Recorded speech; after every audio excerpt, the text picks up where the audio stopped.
The night was thick with a strange unease, the kind that settled on your chest like an iron weight. The city around the protagonist seemed dead, still, as if even the streets were holding their breath. They lay in bed, restless, unable to shake the sense of something watching them. The usual hum of city life, the far-off chatter, the hum of distant engines, the flicker of neon signs, was absent. It was as though the world outside had gone silent just for them. And then they heard it, the sound of thunder. But it wasn't the typical rumble of a storm. No, this was something heavier, something darker. They strained their ears, feeling their pulse quicken as the sound drew closer. The ground beneath them seemed to tremble, faint at first, but unmistakable. Something was out there. Curiosity forced them to the window, heart hammering in their chest. They peeked through the curtains, and the sight that greeted them made their stomach lurch. A figure stood in the street below, too large, too otherworldly, at least 12 feet tall, glowing with a soft, ethereal light. The creature was nothing like anything they had ever seen, with skin like darkened steel, and eyes that shone with an unnatural hue. It was a giant, an alien, and it was staring directly at them. The protagonist's heart skipped a beat as they watched it take a single step forward. It was slow, deliberate, but the ground cracked under its weight, sending vibrations up through the walls of the apartment. The alien was here for them. It had to be. "Do not be afraid." The voice was not loud, but resonated deeply, filling the room like it was coming from inside their own mind. "I am here for your protection." The protagonist couldn't move, couldn't speak. A voice was too calm, too commanding. "I am Zarka," the alien continued, her eyes never leaving theirs. "I have been sent to keep you safe. You are in danger." The protagonist barely managed to force words out, their voice barely a whisper. "Why? What danger? Who are you?" Zarka's presence filled the room as she stepped closer, her massive frame looming over them. There was no aggression in her manner, only an unyielding confidence. "I am a warrior," Zarka explained, her tone softer now. "One of my kind is assigned to protect individuals who are marked by fate. You, human, are one such individual." "I'm no one special," the protagonist stammered, confusion clouding their thoughts. "Why me?" Zarka's eyes softened slightly, though the weight of her words still hung in the air. "The forces that threaten you are not just from this world. They are ancient, and they have found you. You must survive. For the survival of your kind." The words hung heavy in the air. The protagonist felt something stirred deep within them. Fear, yes, but also a strange sense of helplessness, as if they had been thrust into a role they didn't ask for. They wanted to resist, to push back against this intrusion into their life. But there was something in Zarka's gaze, something unwavering, that made them hesitate. "I have come to protect you. I will sleep beside you tonight." "You must be kept safe," Zarka said, almost as an afterthought. She had said it so matter-of-factly, as though it was nothing but routine. The protagonist couldn't argue. There was something about Zarka's presence that made it feel like her words were the truth, undeniable and absolute. That night, the protagonist lay awake, staring at the ceiling, their thoughts racing. Why did they need protecting? What was out there, hunting them? And why did it require an alien warrior, a 12-foot giant, to keep them safe? As the hours passed, they began to feel a strange connection to Zarka. Her presence next to them was no longer just an intrusion. It was a promise of safety, of survival. But the weight of the unknown pressed down on them like a looming shadow, and every strange noise, every creak in the building, felt magnified, more ominous. Days passed, and Zarka's presence became a constant. She was always there, watching, waiting, guarding.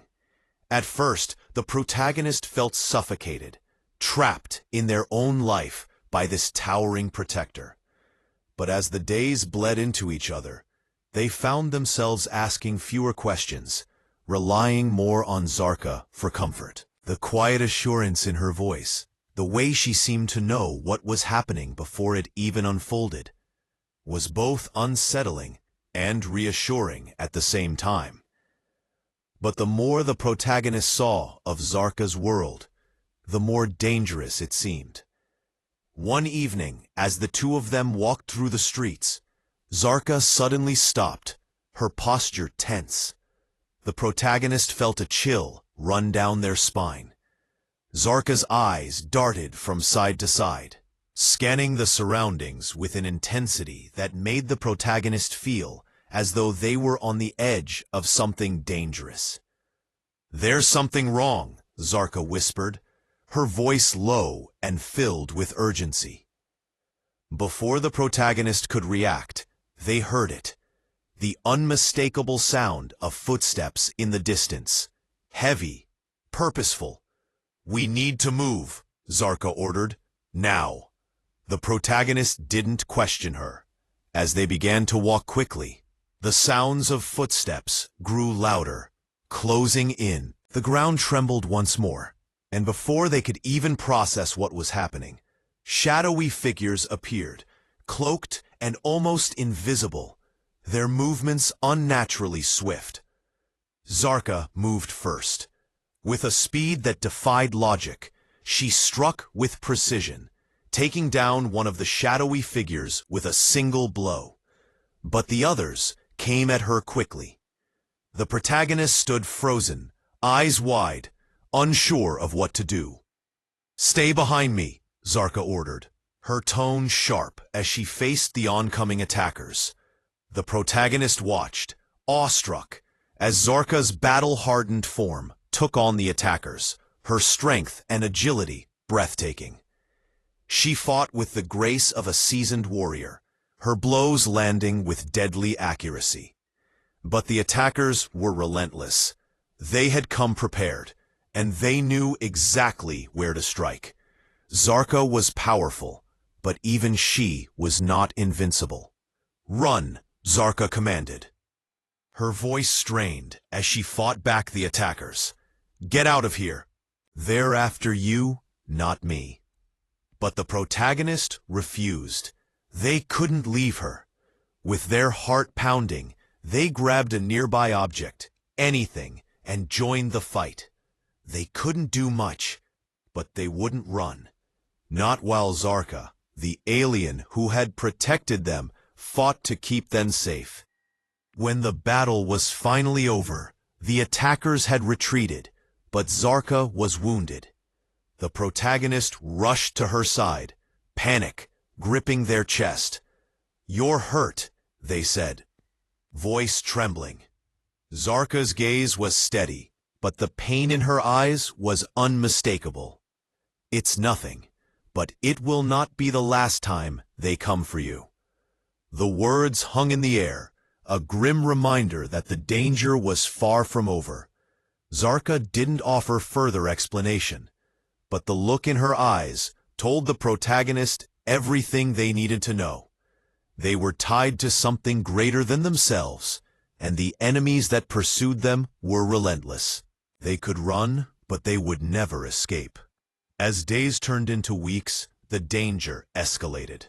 Strange figures appeared in the shadows, whispering threats in languages the protagonist couldn't understand. The attacks became more frequent, more aggressive. Zarka's presence, once a comfort, now seemed like the last barrier between them and an overwhelming force determined to destroy them. Then one night, Zarka revealed the truth. The protagonist's existence was connected to something ancient, something powerful. They were not just a random target. They were the key to something much greater. A cosmic war was brewing, and they had unknowingly become a pawn in an intergalactic battle.